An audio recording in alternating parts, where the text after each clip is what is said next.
बोलिए वृंदावन बिहारी लाल की जय। इसी प्रकार दोषों की अपेक्षा भजन में ज़्यादा शक्ति है। जब आप भजन करना शुरू ही कर देंगे तब दोष चूँकि कमज़ोर हैं वह धीरे धीरे आपको छोड़कर चले जाएंगे। इसलिए गुरु चरणों में आकर भजन शुरू कर दें। यहाँ से हमने कथा छोड़ी थी, यहीं से शुरू कर रहे हैं। कुछ लोग कहते हैं कि अभी हमारा विश्वास नहीं हुआ, कि अभी किसी में हमारा विश्वास नहीं हुआ, इसलिए मन नहीं मानता। यदि मन नहीं मानता तब भगवान को ही अपना गुरु मान लें। कृष्ण वंदे जगत गुरु, भगवान कृष्ण को अपना गुरु मान लें, भगवान शंकर को अपना गुरु मान लें। त्रिभुवन गुरु वेद बखाना, आप किसी भी एक को अपना इष्ट तो बनाइए, किसी एक को अपना मार्गदर्शक मानकर चल पड़िए। मानसिक गुरु भी बनाया जा सकता है। मन से ही जो मंत्र निकल जाए उसी को अपना जपना शुरू कर दीजिए। चलिए कुछ कीजिए, तप कीजिए, बिना तप के कुछ मिलता नहीं, बस इतना समझ लीजिए। अब शुंभ और निशुंभ का कैसे वध हुआ। शुंभ निशुंभ ने पुष्कर तीर्थ में 10,000 वर्ष तप किया। ब्रह्मा जी ने आकर उन्हें उठाया और कहा कि तुमने इतना कठिन तप किया है, बोलो क्या चाहिए। वह बोले हमें अमर बना दो। ब्रह्मा जी ने कहा कि अमर कोई हो नहीं सकता, कुछ और मांगो। वह बोले देवता दानव मानव पशु पक्षी आदि किसी से भी हमारी मृत्यु न हो, नारी को छोड़कर किसी और से हमारी मृत्यु न हो। नारी अबला होती है, वह हमें मार ही नहीं सकती। ब्रह्मा जी ने कहा ठीक है, तुमने मृत्यु का एक निमित्त ले लिया है, हम तुम्हें ये वरदान दे देते हैं। काम क्रोध लोभ और मोह को नारी ही मार सकती है। आपकी बुद्धि स्त्री लिंग है। बोलिए वृंदावन बिहारी लाल की जय। पराम्बा भगवती बुद्धि रूपा होकर अंदर बैठ जाएगी और आपके काम क्रोध लोभ मोह अपने आप क्षीण हो जाएंगे। इसलिए आप सभी उपासना करें। या देवी सर्वभूतेषु बुद्धि रूपेण संस्थिता नमस्तस्यै नमस्तस्यै नमस्तस्यै नमो नमः।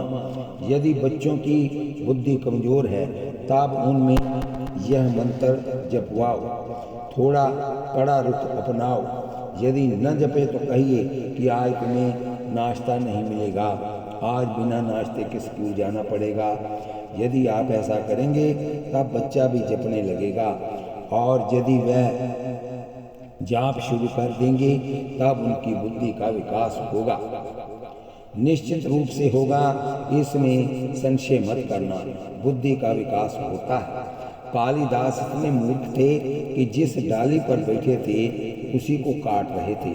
लोगों के पूछने पर कहा कि जब डाल कटेगी तो इस डाल के साथ ही नीचे आ जाऊंगा ताकि कोई दूसरा उसे न ले जा सके। गिरने पर तुम्हारा क्या होगा। बोले ये तो सोचा ही नहीं। लेकिन जब उनकी पत्नी ने माँ भगवती की आराधना करवाई तब वह महान विद्वान कवि कालिदास हो गए। उत्थय सत्याव्रत जिनके पास बिल्कुल बुद्धि नहीं थी, एम निकलते ही परम विद्वान हो गया। ऐसे अनेक संत अतीत में हो चुके हैं। आप सब जानते हैं कि संत कबीर, तुलसीदास, नामदेव, मीराम राय, गुरु नानक देव जी ये किसी कॉलेज में पढ़ने नहीं गए, लेकिन उनके कार्यों पर एक एक विषय पर शोध करके लोग PhD की डिग्री प्राप्त कर रहे हैं। जब आप भजन करेंगे अंदर से स्वयं को परमात्मा से जोड़ सकते हैं, तब आपके अंदर का स्त्रोत फूट निकलेगा। फिर ज्ञान अंदर से प्रकट होना शुरू हो जाएगा। लेकिन ऐसा काफ़ी समय तक भजन पूजन करने के बाद होता है।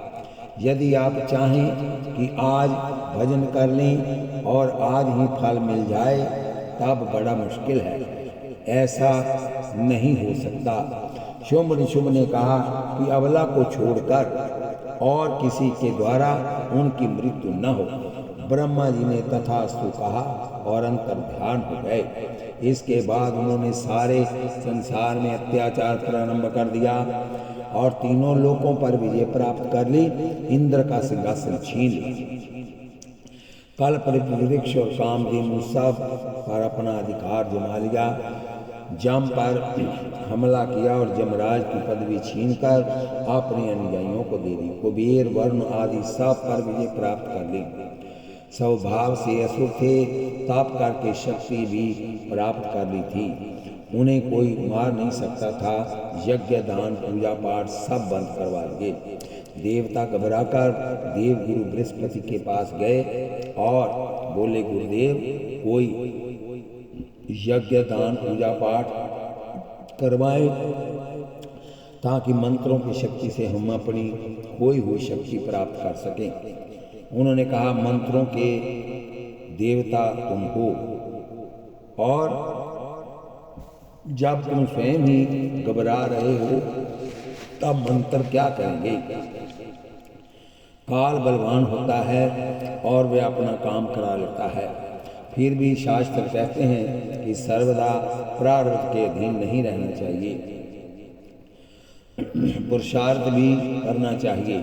आप भाग्य के सहारे सिर्फ तभी बैठे रह सकते हैं यदि आपको संसार की किसी भी वस्तु की आवश्यकता न हो। लेकिन यदि कुछ चाहिए तब थोड़ा पुरुषार्थ करना चाहिए। ईश्वर ने भाग्य और पुरुषार्थ दोनों मनुष्य को दिए हैं और पशु को केवल प्रारब्ध दिया है, पुरुषार्थ नहीं। अतः आप लोग प्रयत्न करें। बृहस्पति जी ने उन्हें समझाया कि इस समस्या के समाधान के लिए तुम्हें प्रयत्न करना चाहिए। वह सब मिलकर ब्रह्मा जी के पास गए। उन्होंने बताया कि ऐसा संकट पहले महिषासुर के कारण आया था। तब माँ भगवती ने उसका संहार किया था और ये आश्वासन दिया था कि तुम पर जब जब संकट आ जाए तुम मेरा स्मरण करना, मैं तुम्हारा दुख दूर करूंगी। भाग्य के साथ पुरुषार्थ भी करते रहें। यदि आप पुरुषार्थ नहीं करेंगे तो अकर्मण्य हो जाएंगे। यदि आपको कुछ पाने की अपेक्षा नहीं भी रही तब भी प्रभु को प्राप्त करने के लिए पुरुषार्थ करना ही पड़ता है। ईश्वर की प्राप्ति के लिए चिंतन करना ही होगा। देवताओं ने मिलकर भगीरथी गंगा के तट पर पराम्बा भगवती की स्तुति की। हे जगत जननी, हे पराम्बा, आपके द्वारा ही जगत की उत्पत्ति हुई है। आपके द्वारा ही जगत का पालन और संहार होता है। ब्रह्मा और महेश भी आपसे शक्ति प्राप्त करके अपना अपना कार्य कर रहे हैं। आप ही बुद्धि बनती हैं, आप ही शक्ति हैं, आप ही निंद्रा बनती हैं, आप ही सुधा के रूप में हैं, आप ही समरण शक्ति हैं। ये सारे का सारा विश्व प्रपंच आपके द्वारा ही संचालित हो रहा है। माँ, हम आपके चरणों में बार बार प्रणाम करते हैं। उसी समय भगवती पार्वती गंगा स्नान करके आई और उन्होंने कहा, देवताओं, तुम किसका सत्वन कर रहे हो, किस लिए कर रहे हो। तब तक भगवती की गोद से भगवती का एक दिव्य रूप प्रकट हुआ। ये कौशिकी कहलाई। जिस शरीर से भगवती कौशिकी का रूप प्रकट हुआ वह काला हो गया और वही काली कहलाई। काली रात्रि है। ये दुष्टों का संहार करने वाली है और उनके संहार के लिए हमेशा हाथ में खंडक लिए खड़ी रहती है। समाज में एक वर्ग ऐसा भी होना चाहिए जो अत्याचार करने वालों को दंड दे सके, अन्यथा अत्याचार बढ़ता चला जाएगा। जैसे राम और लक्ष्मण में से यदि एक शीतल है तो लक्ष्मण गर्म है, कृष्ण बलराम से शीतल हैं और बलराम गर्म हैं। देश में एक वर्ग यदि शांति प्रिय हो तब दूसरा वर्ग थोड़ा गर्म भी होना चाहिए। तब समाज और देश की व्यवस्था बढ़िया चल सकती है। भगवती कौशिकी ने कहा, देवताओं, मैं तुम्हारा कार्य सिद्ध करूंगी। माँ सरस्वती रूपा है, ये वीणा वादन करती है और दुष्टों का संहार करती है। उन्होंने ऐसी मधुर तान पर वीणा छेड़ दी कि जिसे सुनकर मनुष्य तो क्या पशु पक्षी भी मुग्ध हो गए। उस समय चांडमुंड वन में भ्रमण कर रहे थे। उन्होंने जब ये भव्य वीणा वादन सुना, वह दौड़े दौड़े शुंभ निशुंभ के पास गए और उनसे जाकर बोले, सरकार, आपने संसार की सभी दिव्य वस्तुएं प्राप्त कर ली हैं। आपके पास सब कुछ है, एक कमी है, अब उसकी भी पूर्ति होने वाली है। वह क्या? एक परम सुंदरी नारी वीणा बजा रही थी, जिसके स्वरूप में, जिसके गले में, जिसके स्वरूप में, जिसके गले में, जिसके स्वर में ऐसा रस है कि पशु पक्षी भी मोहित हो रहे थे। उसका ऐसा दिव्य स्वर है कि पत्थर भी पिघलकर पानी बन जाए। यदि आप उसे भी प्राप्त कर लें, तब आपके पास किसी भी वस्तु की कमी नहीं रहेगी। शुंभ निशुंभ के पास बैठे सुग्रीव से कहा कि तुम जाकर उस देवी से कहना कि महाराज तुम्हें चाहते हैं, तुम उसका वर्ण कर लो। हम दोनों भाइयों में से वह जिसे भी चाहे स्वीकार कर ले। सुग्रीव ने आकर कहा, देवी, तुम्हारा सौभाग्य है कि हमारे महाराज शुंभ और निशुंभ तुम्हें प्राप्त करना चाहते हैं। तुम दोनों को देख लो और जिसको जी चाहे वर्ण कर लो। तुम्हारा जीवन आराम से व्यतीत हो जाएगा। जगदम्बा भगवती पराम्बा ने कहा, मैंने भी शुंभ निशुंभ का यश सुना है, नाम सुना है, उनकी कीर्ति सुनी है, इसलिए मैं चली आई हूँ। जैसा तुम कहते हो मैं वैसा ही कर लेती। उन दोनों में से किसी का एक वर्ण कर लेती, पर करूं क्या? मैंने खेल खेल में एक प्रतिज्ञा कर ली। बोलिए वृंदावन बिहारी लाल की जय। कि जो मुझे युद्ध में जीत लेगा, जो मेरे अभिमान को चूर चूर करेगा, वही मेरा पति बनेगा। अब मैं प्रतिज्ञा नहीं तोड़ सकती। यदि शुंभ और निशुंभ में शक्ति है, तब वे आएं और युद्ध करें। वह मुझे पराजित करके मेरे साथ विवाह कर सकते हैं। सुग्रीव ने कहा, देवी, कैसी बातें करती हो? जिसने सूरज और चांद, जाम, इंद्र भी टक्कर न ले सके, पराजित हो गए। शिव और विष्णु भी जिससे युद्ध में जीत न सके, उन शुंभ निशुंभ पर तुम विजय प्राप्त कर सकती हो। उनको तुम युद्ध की चुनौती देती हो। इतना सुंदर और सुकुमार तुम्हारा शरीर, इन हाथों से शस्त्र कैसे चलाओगी? भगवती कौशिकी ने कहा, मैंने जो कह दिया सो कह दिया। मेरी प्रतिज्ञा अटल है। मैंने बचपन में जो प्रतिज्ञा की है उसे पूर्ण करूंगी। तुम यहाँ से जाओ और जाकर अपने स्वामियों से कह दो कि यदि उन्हें मौत से भय हो तब वह चले जाएं, अन्यथा मरने के लिए तैयार हो जाएं। सुग्रीव ने जब आकर सारी बात शुंभ निशुंभ को सुनाई, तब वह दोनों क्रोध से तमा उठे और युद्ध के लिए तत्पर हो उठे। सुग्रीव ने कहा, नहीं सरकार, क्या खरगोश को मारने के लिए शेर भेजने चाहिए?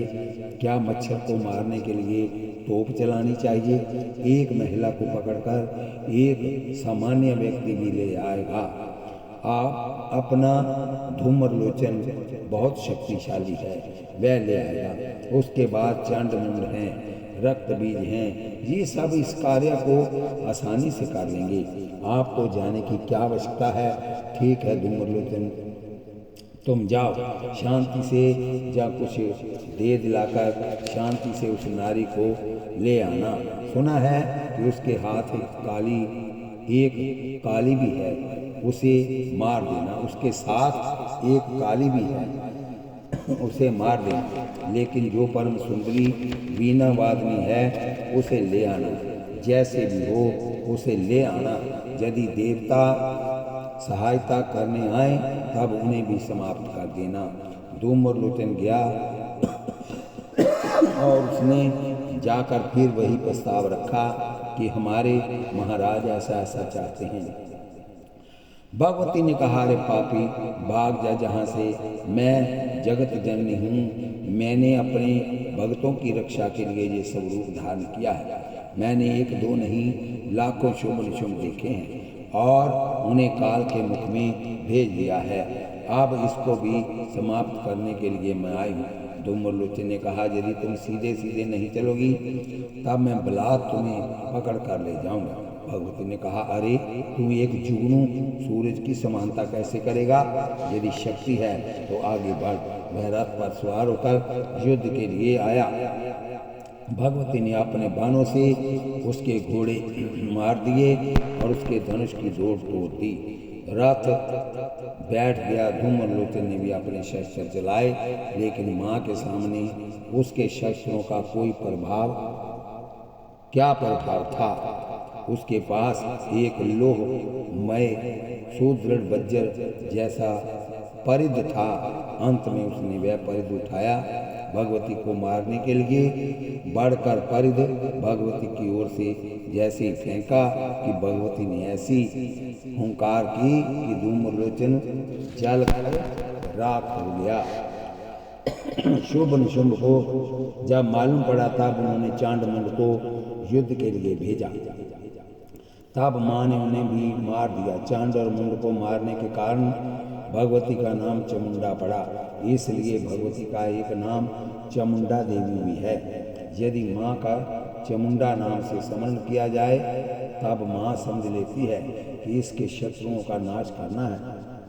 आप कहेंगे कि हमारे कोई शत्रु है ही नहीं। अरे यदि आपके बाहर कोई शत्रु नहीं है, अंदर शत्रु हैं ही। ऐसा कोई जीव है जिसके जीवन में काम, क्रोध, लोभ और मोह आदि शत्रु न हो। ये शत्रु सबके अंदर हैं। माँ से प्रार्थना किया करें कि माँ हमारे अंदर के शत्रुओं को मिटा दीजिए। माँ हमें निर्दोष दीजिए। जिस जीव वास्तव में ईश्वर का स्वरूप ही है, ये दोष ही इसे जीव बनाकर रखते हैं। हम कहा करते हैं कि हर पत्थर में भगवान की मूर्ति छुपी है। उस पत्थर में राम भी छुपे हैं, श्याम भी छुपे हैं, माँ भी छुपी है, दुर्गा भी छुपी है। अनावश्यक पत्थर काटने से मूर्ति प्राप्त हो जाती है। अनावश्यक पत्थर यदि नहीं निकाला जाए तब तक पत्थर ही रहेगा। अनावश्यक पत्थर निकालते ही मूर्ति परमात्मा बनकर प्रकट हो जाती है। हम और आप भी पत्थर के समान हैं। जब तक हमारे दोष नहीं निकलते तब तक हम नर हैं, और जिस दिन हमारे दोष निकल जाएंगे हम नारायण के स्वरूप बन सकते हैं। परमात्मा हमारे अंदर प्रकट हो सकते हैं। दोष रहित नर नारायण का स्वरूप है। आप अपने दोष निकालने का प्रयास करें। सैर करते करते अभी ध्यान आया कि यदि एक बाल मुख में चला जाए तब हम पत्नी को डांटते हैं, नौकर को डांटते हैं और बाल को निकालकर बाहर फेंक देते हैं। चावल खाते हैं, समय चावल का छिलका दान मुंह में आ जाए तब भी कितना बिगड़ते हैं और धान के छिलके को बाहर निकाल देते हैं। लेकिन ये काम, क्रोध, लोभ और मोह रूपी छिलके हम अंदर भरते जा रहे हैं, जानबूझकर अंदर भरते हैं। इनको निकालने का हम कभी प्रयास नहीं करते। यदि क्रोध आ रहा है, हम क्रोध को अपने जीवन की एक शान समझते हैं। यदि लोभ मन में आ रहा है तब हम ज़्यादा धन कमाने का प्रयास करते हैं। यदि वासना जागती है तब धर्म किसी भी मार्ग पर चलकर हम उसे पूरा करने का प्रयास करते हैं। हम बाहर के जरा से कचरे को साफ करने का प्रयास करते हैं। जैसे चाय में जरा सी पत्ती भी दिख जाए तब हम उसे दोबारा छान कर पीते हैं।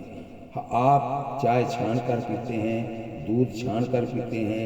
आजकल आप पानी डिजिटल वाटर पीते हैं या उसे उबाल कर पीते हैं। फिर भी आपके व्यवहार में जो गंदगी आ रही है उसे भी जरा छान लें। किसी की निंदा न सुने, किसी की चुगली ना सुने, झूठ ना बोले, ये भी कचरा है। आप इस कचरे को अंदर भरते जा रहे हैं। जरा सी बात पर क्रोध आ गया, उसी में अकड़े फिरते रहते हैं। मैं इतना बड़ा व्यक्ति, मुझसे ऐसा कह दिया, ये एक बीमारी है, बहुत बड़ा दोष है। इन दोषों को निकालने का प्रयास करना चाहिए। किसी ने कुछ कह दिया, क्या वह हमारे शरीर से चिपक गया है? ये मन की मान्यता है, इसका वास्तविकता से कोई संबंध नहीं है। अपने काम, क्रोध और लोभ को दबाने का प्रयास करें। आप नर के रूप में नारायण हैं। हर पत्थर जैसे भगवान की मूर्ति है, वैसे ही हर नर नारायण का स्वरूप है। आवश्यकता अनावश्यक पत्थर हट जाने से पत्थर भगवान की मूर्ति बन जाता है, वैसे ही अनावश्यक दोष निकल जाने से नर नारायण का स्वरूप बन जाता है। बोलिए वृंदावन बिहारी लाल की जय। चांडमुंड को जब युद्ध के लिए भेजा,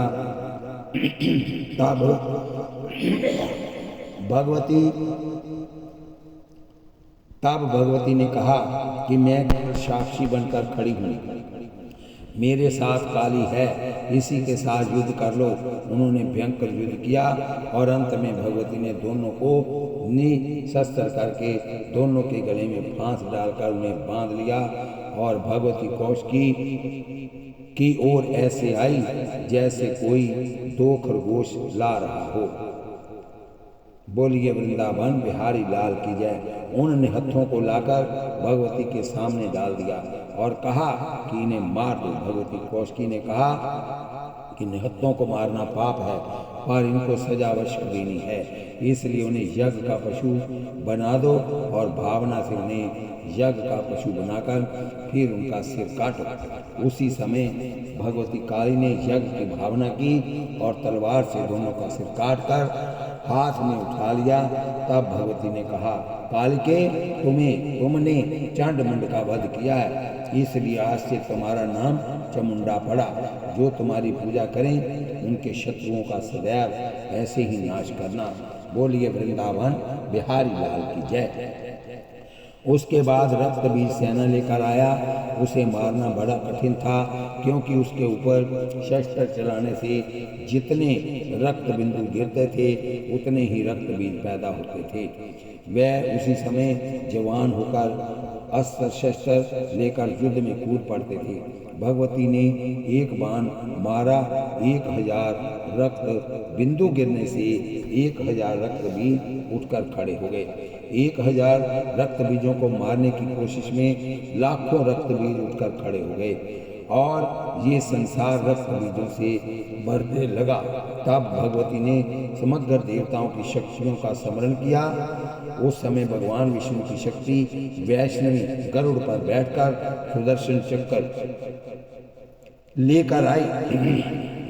भगवान शंकर की शक्ति सांभवी बैल पर सवार त्रिशूल लेकर पहुंच गई। ब्रह्मा जी की शक्ति ब्राह्मणी हंस पर बैठकर वहां पधारी। इंद्र की शक्ति ऐन्द्री ऐरावत पर बैठकर वहां आई। वराह भगवान की शक्ति वराही वहां युद्ध के लिए आई। समग्र देवताओं की शक्तियां वहां युद्ध में आ गई। सब ने मारना शुरू किया, लेकिन कोई समाधान नहीं निकला। हम लोग धर्म और पूजा पाठ करते हैं, लेकिन हमारा अभिमान बढ़ रहा है, हमारा मोह बढ़ रहा है, क्योंकि धर्म के बाद हमारे मन में अभिमान आ जाता है कि हमने ऐसा किया, इतना किया, और वह अहंकार हमारे दोषों को और बढ़ा देता है। कर्म करना लेकिन अभिमान नहीं करना, फल की इच्छा नहीं रखना।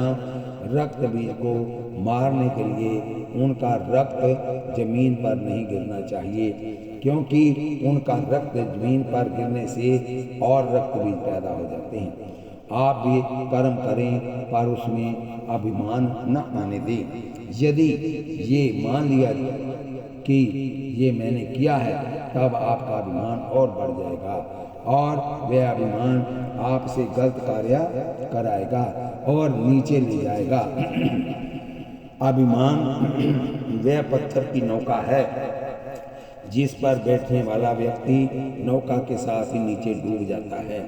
दीनता, निराभिमानता एक लकड़ी की नौका है जिस पर बैठने वाला व्यक्ति डूबता नहीं, और वह नौका तैरते तैरते व्यक्ति को किनारे लगा देती है। कर्तव्य का अभिमान नहीं होना चाहिए। कर्म कीजिए लेकिन मैंने किया है, ये अभिमान नहीं होना चाहिए। आत्मा न्यूट्रल तत्व है, उससे तो कोई कर्म होता ही नहीं। कर्म केवल शरीर से होता है। कर्म का महत्व समझने के लिए गीता सुनी जानी चाहिए। केवल सुनने से उतना लाभ नहीं होगा जब तक उन बातों को आप व्यवहारिक तौर पर अपने जीवन में नहीं उतारेंगे। गीता में भगवान ने कहा है कि कर्म करते हुए, कर्म करने का जिसे अभिमान नहीं होता वह सारी दुनिया को मारकर भी पाप का भागीदार नहीं होता। लेकिन अभिमान ऐसा शत्रु है कि जरा सा भी आपसे अच्छा कार्य हुआ कि खड़ा हो जाता है। हनुमंत लाल जी कर्म जोगी हैं। वह सदा हाथ में गदा लिए हुए राम सेवा के लिए तैयार खड़े रहते हैं। यहाँ कोई न जा सके वहाँ हनुमान जी को भेज। लेकिन वह पवन पुत्र हैं। पवन से व्यक्तियों का जीवन चलता है, लेकिन वह स्वयं दिखाई नहीं देता, और हनुमान जी उनके पुत्र हैं। संकेत यही है कि कर्म करना है लेकिन अभिमान को पैदा नहीं होने देना। समग्र शक्तियों ने मिलकर युद्ध किया लेकिन रक्त भी समाप्त नहीं हुआ।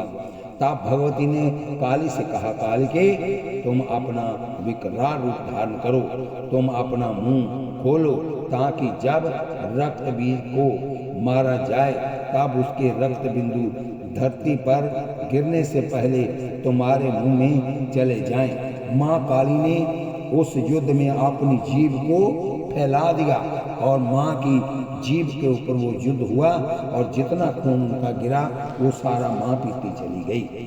कितनी अच्छी बात है कि बीज जब भी जमीन पर पड़ेगा तब उसका झाड़ बनेगा। बीज को जमीन पर गिरने ही न दिया जाए, ये चतुराई है। यदि उस बीज को भून दिया जाए तब वह अंकुरित नहीं होगा। कर्म करो लेकिन मैंने किया ये भाव न पैदा होने पाए। अर्थात कर्म में कुशलता ही योग है। कर्म में कुशलता ही योग है, फिर आप सबसे बड़े योगी हैं। बस आपको कर्तव्य का अभिमान ना हो, बस रक्त बिंदु नीचे न गिरने पाए। फिर सभी देवताओं ने यही किया, फिर सभी देवियों ने यही किया। वह रक्त बीज को मारती और काली के मुंह में डालती जाती और काली उन्हें चबाती जाती। इस प्रकार सारे रक्त बीज समाप्त हो गए और केवल एक मूल रक्त बीज बच गया। उसने सामने आकर कहा, देवी मैं एक हूँ और तुम अनेक हो। एक के साथ अनेक को लड़ना अन्याय है, पाप है। भगवती मुस्कुराई और कहा, पगले मैं एक ही हूँ, ये सब मेरी विभूतियाँ हैं। जैसे सूरज के अंदर से अनेक किरणें निकलती हैं, किरणें अनेक हैं लेकिन सूरज में से सब एक ही हैं, इसी प्रकार ये सब मेरी विभूतियाँ हैं। इन सब के रूप में मैं ही हूँ। रक्त बीज बोला, मैं नहीं मानता।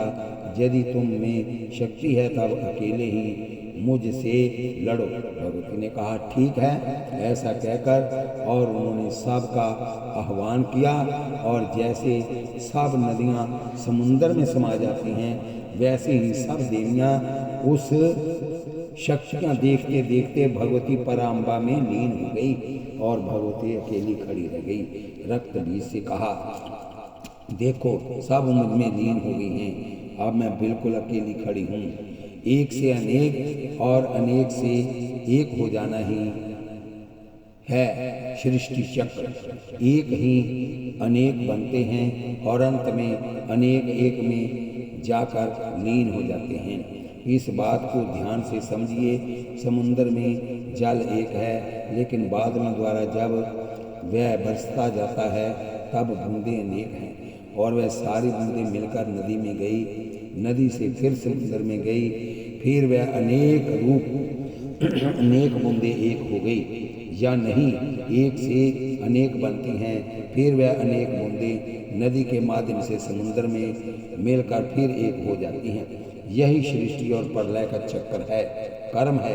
एक ईश्वर ही अनेक बनकर लीला करता है और अंत में एक को देख लिया वह ज्ञानी है, और जिसने एक को टुकड़े टुकड़े करके देखा वह अज्ञानी है। ईश्वर एक है लेकिन अज्ञानी सबको अलग अलग मानता है। हर शरीर की आत्मा, हर स्त्री पुरुष की आत्मा अज्ञानी के लिए अलग अलग हैं। अनेक में एक को देख लेना ज्ञान है। टायर ट्यूब अनेक हैं, उन सब में हवा भरी हुई है। सब टायर ट्यूब अलग अलग चल रहे हैं, पर क्या मूल में हवा एक है या अलग अलग?